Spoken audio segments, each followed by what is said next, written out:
بسم اللہ الرحمن الرحیم۔ شمع رسالت صلی اللہ علیہ وآلہ وسلم اپنی 53 سالہ زندگی مکہ میں گزارنے کے بعد مدینہ میں تشریف لے جاتے ہیں۔ یہ محض ایک ہجرت ہی نہیں کہ بس ایک جگہ سے سامان اٹھا کر دوسری جگہ پہ شفٹ ہو گئے، اور ہجرت کا مطلب صرف یہ نہیں تھا کہ فتنے اور تمسخر کا نشانہ بننے سے نجات حاصل کر لی جائے اور اب سکون سے جا کے مدینہ میں جو ہے وہ رہائش رکھی جائے، بلکہ اس میں یہ مفہوم شامل تھا کہ ایک پرامن علاقے کے اندر ایک نئے معاشرے کی تشکیل میں تعاون کیا جائے۔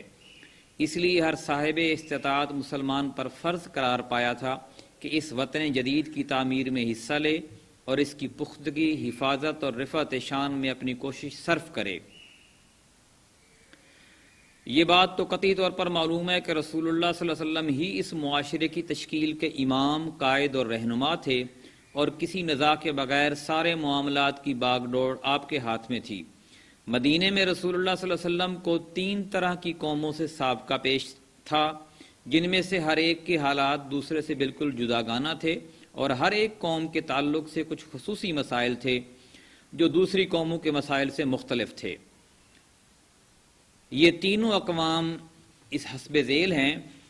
ایک تو آپ کے پاک باز صحابہ کرام رضی اللہ رضوان اللہ اجمعین کی منتخب اور ممتاز جماعت،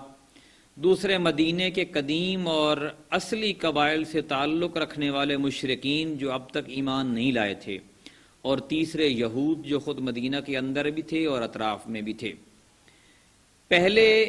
پہلے نمبر پہ صحابہ کرام کے تعلق سے آپ کو جن مسائل کا سامنا تھا ان کی توضیح یہ ہے کہ ان کے لیے مدینے کے حالات مکے کے حالات سے قطعی طور پر مختلف تھے۔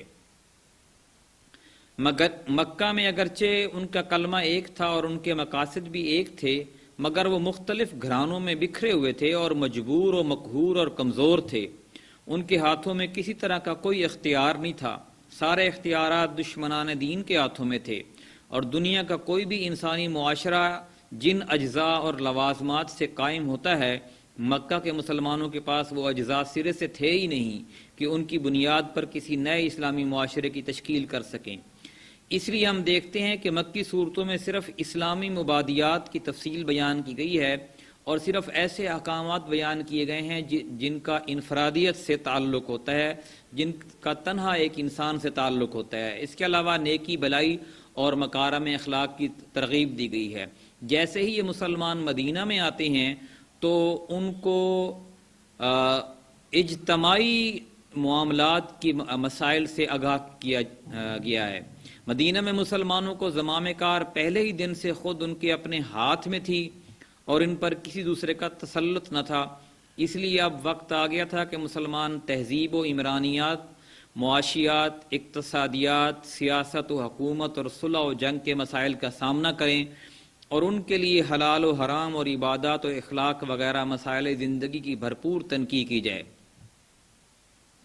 وقت آ گیا تھا کہ مسلمان ایک نیا معاشرہ یعنی اسلامی معاشرہ تشکیل کریں جو زندگی کے تمام مرحلوں میں جاہلی معاشرے سے مختلف اور عالم انسانی کے اندر موجود کسی بھی دوسرے معاشرے سے ممتاز ہو، اور اس دعوت اسلامی کا نمائندہ ہو جس کی راہ میں مسلمانوں نے 13 سال تک طرح طرح کی مصیبتیں اور مشقتیں برداشت کی تھیں۔ ظاہر ہے کہ اس طرح کے کسی معاشرے کی تشکیل ایک دن، ایک مہینہ یا ایک سال میں تو نہیں ہونی تھی، بلکہ اس کے لیے ایک طویل مدت درکار ہوتی ہے، تاکہ اس میں آہستہ آہستہ اور درجہ بدرجہ احکام صادر کیے جائیں، اور قانون سازی کا کام مشق و تربیت اور عملی نفاذ کے ساتھ ساتھ مکمل کیا جائے۔ اب جہاں تک احکام و قوانین صادر اور فراہم کرنے کا معاملہ ہے تو اللہ تعالیٰ خود اس کا کفیل تھا،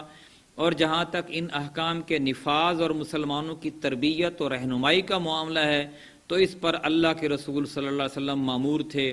چنانچہ ارشاد ہوا، وہی ہے جس نے امیوں میں خود انہی کے اندر ایک رسول بھیجا جو ان پر اللہ کی آیات تلاوت کرتا ہے اور انہیں پاک و صاف کرتا ہے اور انہیں کتاب و حکمت سکھاتا ہے، اور یہ لوگ یقیناً پہلے کھلی گمراہی میں تھے۔ ادھر صحابہ اکرام رضی اللہ عنہم کا یہ حال تھا کہ وہ آپ کی طرف ہمتاً متوجہ رہتے، جو حکم صادر ہوتا اس سے اپنے آپ کو آراستہ کر کے خوشی محسوس کرتے، جیسا کہ ارشاد ہے جس کا ترجمہ یہ ہے، بہرحال یہی سب سے عظیم مسئلہ تھا جو رسول اللہ صلی اللہ علیہ وسلم کو مسلمانوں کے تعلق سے درپیش تھا، اور بڑے پیمانے پر یہی دعوت اسلامی اور رسالت محمدیہ مقصود بھی تھا، لیکن یہ کوئی ہنگامی مسئلہ نہ تھا بلکہ مستقل اور دائمی تھا۔ البتہ اس کے علاوہ کچھ دوسرے مسائل بھی تھے جو فوری توجہ کے طالب تھے، یعنی مسلمانوں کی جماعت میں بھی دو طرح کے لوگ تھے، ایک وہ جو خود اپنی زمین، اپنے مکان اور اپنے اموال کے اندر رہ رہے تھے اور اس بارے میں ان کو اس سے زیادہ فکر نہ تھی جتنی کسی آدمی کو اپنے اہل و عیال میں امن و سکون کے ساتھ رہتے ہوئے کرنی پڑتی ہے۔ یہ انصار کا گروہ تھا، اور ان میں پشت ہا پشت سے باہم بڑی شدید عداوتیں اور نفرتیں چلی آ رہی تھیں۔ ان کے پہلو بہ پہلو دوسرا گروہ مہاجرین کا تھا، جو ان ساری سہولتوں سے محروم تھا اور لٹ پٹ کر کسی نہ کسی طرح تن بہ تقدیر مدینہ پہنچ گیا تھا۔ ان کے پاس نہ تو رہنے کے لیے کوئی ٹھکانہ تھا، نہ پیٹ پالنے کے لیے کوئی کام، اور نہ سرے سے کسی کام کا کوئی مال جس پر ان کی معیشت کا ڈھانچہ کھڑا ہو سکے۔ پھر ان پناہ گیر مہاجرین کی تعداد کوئی معمولی بھی نہ تھی، اور ان میں دن بدن اضافہ ہی ہو رہا تھا، کیونکہ اعلان کر دیا گیا تھا کہ جو کوئی اللہ اور اس کے رسول صلی اللہ علیہ وسلم پر ایمان رکھتا ہے وہ ہجرت کر کے مدینہ آ جائے، اور معلوم ہے کہ مدینے میں نہ کوئی بڑی دولت تھی، نہ آمدنی کے ذرائع وسائل۔ چنانچہ مدینے کا اقتصادی توازن بگڑ گیا، اور اسی تنگی ترشی میں اسلام دشمن طاقتوں نے بھی مدینے کا تقریباً اقتصادی بائیکاٹ کر دیا، جس سے درآمدات بند ہو گئیں اور حالات انتہائی سنگین ہو گئے۔ دوسرے وہ لوگ تھے جو کہ